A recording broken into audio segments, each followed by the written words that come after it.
आपल्याला माहित असेल तर गेल्या 2-3 वर्षामध्ये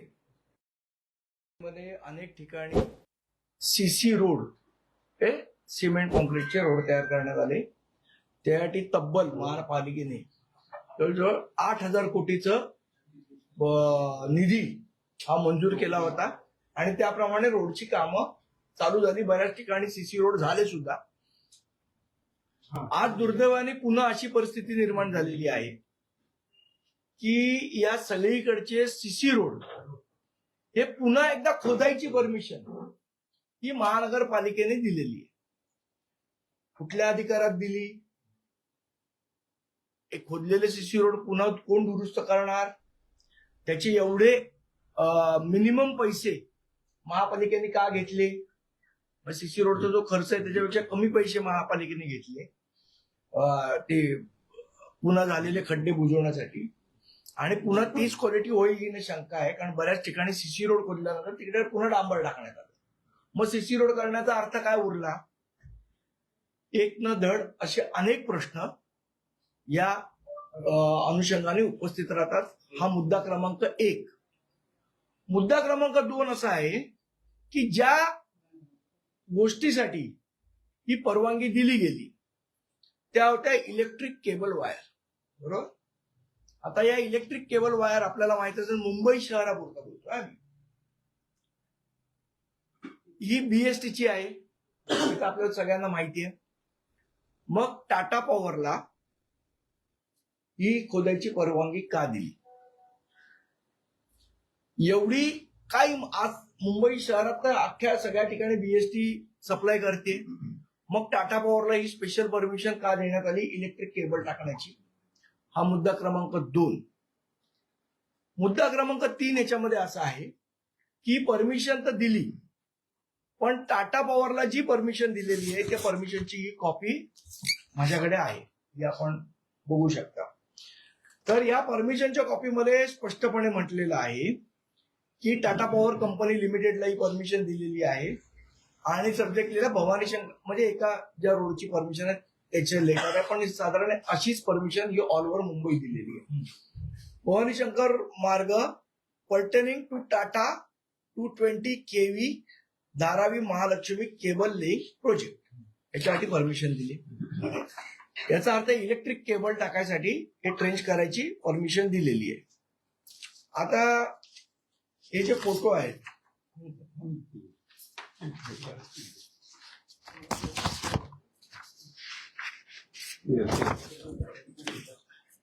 या ज्या आहेत या इलेक्ट्रिक केबल नाहीयेत, या आहेत ऑप्टिकल फायबरच्या. आता मुळात परमिशन जर इलेक्ट्रिक केबलची दिली आहे तर मग टाटा पॉवर ऑप्टिकल फायबर का घालायचे? आणि मग ह्याच्यावर चेक कोणाचा पाहिजे? या आपण ज्या गोष्टीसाठी परवानगी देतोय ती गोष्ट करत असताना अजून काही युटिलिटी या टाटाच्या मार्फत जात आहे आणि मग ह्याचं अल्टिमेटली नुकसान कोणाला आहे? बरं, तुम्ही जर 4 परमिशन दिल्यात तर मग 4 परमिशन देताना 4 गोष्टींचे तुम्ही पैसे घ्यायला पाहिजे होते टाटाकडनं. परमिशन जर टाटा पॉवरला दिली आहे तर मग टाटा कम्युनिकेशन ऑप्टिकल फायबर का टाकते? असे सगळे मुद्दे उपस्थित होतात. या संदर्भात आम्ही काल महानगरपालिकेला एक पत्र सुद्धा दिलेलं आहे दोन्ही वॉर्डला. हा सगळा शोध आमचे शाखा सचिव लक्ष्मण पाटील, आमचे उपशाखाध्यक्ष गौरव डोंगरे, शाखाध्यक्ष संतोष साळी हे लोक तिकडे ते काम बघत होतात तेव्हा त्यांना ही गोष्ट निदर्शनास आणली आणि माझ्या निदर्शनास आणली. काल आम्ही या संदर्भात महानगरपालिकेच्या अधिकाऱ्यांची बैठक केली, जे ई मेंटेनन्सचे अधिकारी यांची परवानगी द्यायला ज्यांच्याकडे अधिकार दिलेले आहेत त्यांच्याकडे या कुठल्याही गोष्टीचं उत्तर नव्हतं. जेव्हा आम्ही त्यांना विचारलं की टाटा पॉवरला तुम्ही परमिशन दिली मग टाटा कम्युनिकेशन काम कसं करते, या गोष्टीचं कुठलंही उत्तर त्यांच्याकडे नव्हतं. त्यामुळे आम्ही एक तक्रार नोंदवलेली आहे की तातडीने हे काम थांबवावं. आणि जे याच्या आधी सुद्धा सन्माननीय राजसाहेबांनी च्या नेतृत्वाखाली सन्माननीय राजसाहेबांच्या नेतृत्वाखाली आमचं एक शिष्टमंडळ गगरांना भेटलं होतं. त्यावेळी आम्ही सांगितलेलं की ही जमीन महापालिकेची आहे, याच्या आतमध्ये जेवढे युटिलिटी जातात याच्यातनं हजारो कोटी रुपये हे या प्रायव्हेट कंपन्या जनरेट करतात. मग ते टाटा असतील, अंबानी असतील, अदानी असतील, जे कोण एअरटेल असेल, वोडाफोन असेल, असे अनेक लोक आहेत की जे यातनं हजारो कोटीचे इन्कम जनरेट करतात.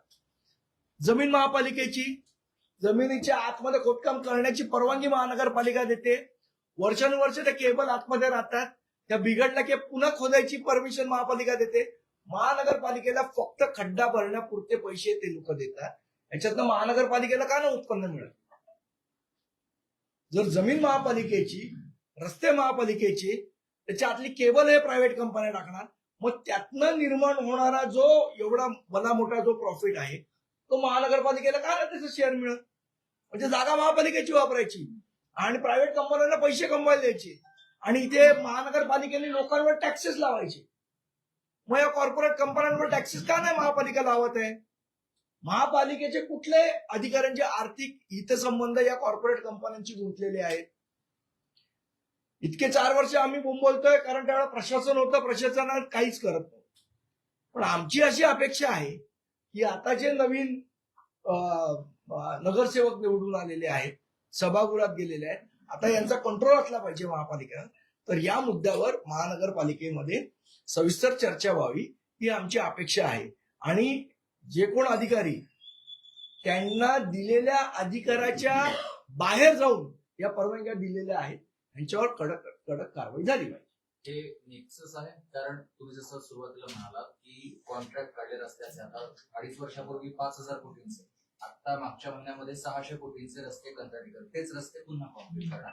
तेच रस्ते पुन्हा कॉन्क्रीट करणार आहे. तो कॉन्क्रीट बरं, तुम्ही जेव्हा कॉन्क्रीटीकरण केलं तेव्हा रस्त्याच्या साईडला तुम्ही डक्ट ठेवायला पाहिजे होते की त्या डक्ट मध्ये काय युटिलिटी तुम्हाला टाकायची ती तुम्ही डक्ट ठेवत नाही.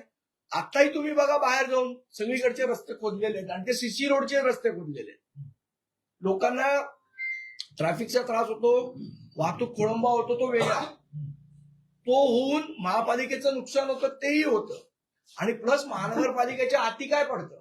टणटण गोपाळ, काही मिळत नाही महापालिकेला, यातनं उत्पन्न सुद्धा मिळत नाही. मग आपण या लोकांना काय एवढा रेड कार्पेट टाकतोय हा आमचा प्रश्न. ऑल ओव्हर मुंबई आता तुम्ही बघा इथे ऑलमोस्ट सगळे सीसी रोड झालेले आहेत, ते सगळे खोदलेले. जी साऊथला खोदलेले आहेत, वरळीला खोदलेले आहेत, भायखळ्याला खोदलेले आहे, हे सगळीकडेच चालू आहे काम. गेल्या किती दिवसापासून साधारण हे प्रकरण वाढल्याचं तुम्हाला स्वतःला जाणवतंय? कारण अनेक वर्ष प्रशासनाचा कारभार होता. नाही, हे गेल्या मला असं वाटतं 1.5 ते 2 वर्षामध्ये अशा प्रकारचे भ्रष्टाचार हा प्रशासन वारंवार करते. आता लोकनियुक्त प्रतिनिधी तिकडे गेल्यावर आमची अपेक्षा आहे की या भ्रष्टाचाराला महानगरपालिकेमध्ये वाचा फुटली पाहिजे. आम्ही आमचे जे गटनेते आहेत यशवंत केलेकर यांच्याकडे सुद्धा या संदर्भातली आम्ही माहिती दिलेली आहे. तुम्ही जेव्हा उल्लेख देखील केला की ज्या अदानीच्या केबल खालून जात होते त्यावेळेस राष्ट्रपतींनी एका भेट घेतली होती, त्याचा पाठपुरावा झाला का? त्याचा पाठपुरावा आमचे निवडून गेलेले नगरसेवक करतील. त्यावेळेला कसं सगळं गगराणींच्याच हातात होतं ना, आयुक्तच हमकरीचो कायद्यामध्ये होते. आता निश्चितपणे आमचे जे लोकप्रतिनिधी निवडून गेले याचा पाठपुरावा करतील. तुम्ही कचरा कॉन्ट्रॅक्ट बद्दल पण मुद्दा काढलेला होता त्यावेळेला, त्याचं पुढे काय झालंय किंवा त्याच्या संदर्भात पण अजून पीओ दिलेली नाही. पण त्या संदर्भात जो भ्रष्टाचार झाला जो मी आपल्या पुढे वारंवार हे केला त्या संदर्भात पण आता आमचे प्रतिनिधी गेलेले आहेत नगरसेवक म्हणून. निश्चितपणे स्थायी समिती असेल, जे जे प्लॅटफॉर्म आम्हाला उपलब्ध होतील त्या प्लॅटफॉर्मवर निश्चितपणे आम्ही त्याचा पाठपुरावा करू. आमचे नगरसेवक करतील. यातून तुम्ही वाहतूक कोंडीचा मुद्दा उपस्थित केला, त्यामध्ये आता भाजपचे नगरसेवक आहे मखान नार्वेकर, ते असं म्हणतात की मुंबईकरांकडून वाहतुकीचा कर मुंबईकरांकडनं नाही, दक्षिण मुंबईतल्या नाही, मुंबईकरांकडनं कर घेण्यात अर्थ नाहीये. आमची मागणी वेगळी आहे. आमची या संदर्भातली मागणी आहे की अमेझॉन असेल किंवा तुमचं ब्लिंकिट असेल किंवा हे जे कुठले कमर्शियल प्लॅटफॉर्म्स आहेत ज्यांच्यामुळे वाहतूक कंजेशन होतं त्या कॉर्पोरेट कंपन्यांकडनं कर वसूल केला जावा, ही आमची मागणी आहे. आयुक्तांचं नाव घेतात. आयुक्त त्यांनी आता सरकारकडे प्रस्ताव पाठवला आर्थिक त्यांचे अधिकार वाढवण्यासंदर्भातला. आता 2 कोटीपर्यंतचे अधिकार ते स्वतः किती हवेत तेवढे टेंडर काढू शकतात स्वतःच्या अखत्यारीमध्ये. नगर आणि जे तुमचे बाहेर बसलेले प्रभाग समिती आहेत त्यांना 4 कोटीच्या खाली. मला असं वाटतं आयुक्तांचा कायदेशीर अभ्यास थोडा कमी असेल किंवा त्यांना कायदेशीर सल्ला देणारे लोक बरोबर देत नसतील. महानगरपालिका अधिनियम 1888च्या कलम 72(3) प्रमाणे आयुक्तांना 50 लाखाच्या वर कुठलेही टेंडर मंजूर करायचा अधिकार नाही. हे आम्ही सुद्धा स्थायी समिती असताना वारंवार याचं उल्लंघन केलेलं आहे. या संदर्भातला सुप्रीम कोर्टाचा आदेश आहे की लोकप्रतिनिधी असताना अशा प्रकारचं कुठलेही टेंडर प्रशासन काढू शकत नाही. त्यामुळे लोकशाहीला गळा आवडण्याचं काम आयुक्तांनी करू नये आणि सरकारने त्याला पाठिंबा देऊ नये. कारण हे महानगरपालिका अधिनियम 1888च्या 72(3) या कलमाच्या विरोधात आहे.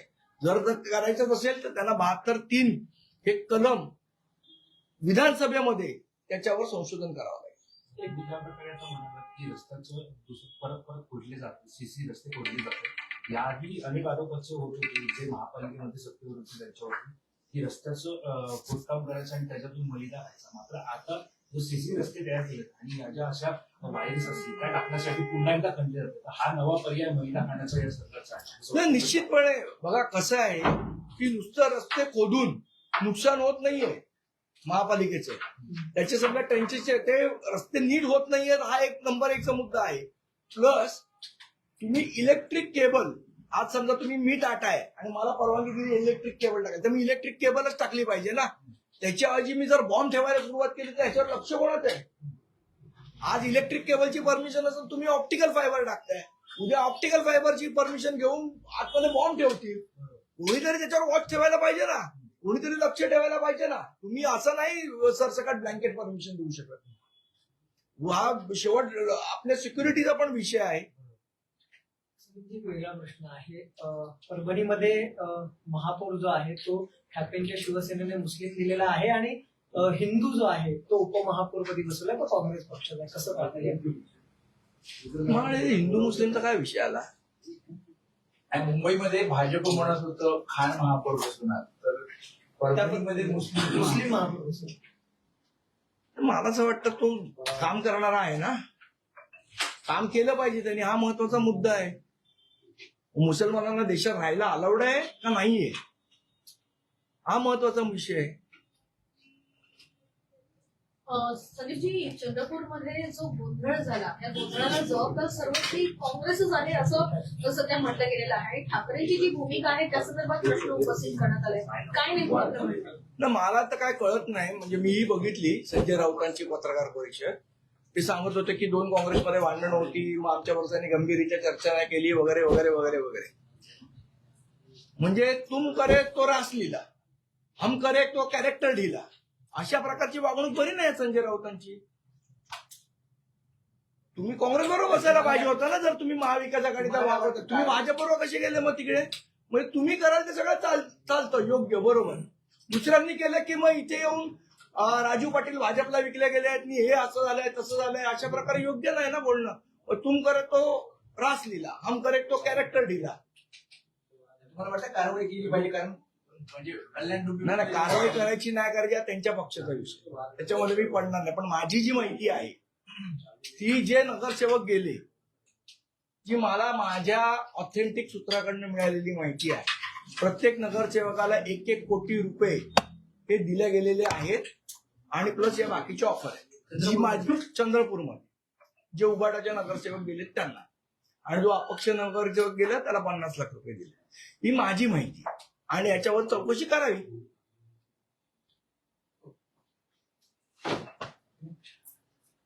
ठीक आहे. आणि हे कोणी घडवून आणलं हे लोकांना माहिती आहे की याच्या मागे कोणाचा हात होता, कुठल्या उबाटाच्या नेत्यांनी हे सगळं स्कूप अप केलं, हे सगळं घडवून आणलं. एकदा त्यांनी त्यांच्या पण घरात विचारायला पाहिजे. संजय राऊतांना अंधारात ठेवलं का संजय राऊतांनी स्वतःहून डोळ्यावर पट्टी बांधून घेतली, हे पण बघावं लागेल चंद्रपूरच्या बाबतीत. गेल्या 1.5 वर्षामध्ये साधारण मोठ्या प्रमाणात अनधिकृत बांधकामं मुंबईमध्ये वाढलेली आहेत आणि त्या संदर्भात मुंबई हायकोर्टानं खरं तर पालिकेवर ताशेरे ओढले. त्यांनी असं म्हटलेलं आहे जर योग्य वेळेस कारवाई नाही झाली तर मुंबईकरांना पुढ्यानेच प्रवास करावा लागेल. तर मला असं वाटतं की या संदर्भातले आता जे कोण निवडून आलेले आहेत त्यांनी गांभीर्यपूर्वक विचार केला पाहिजे.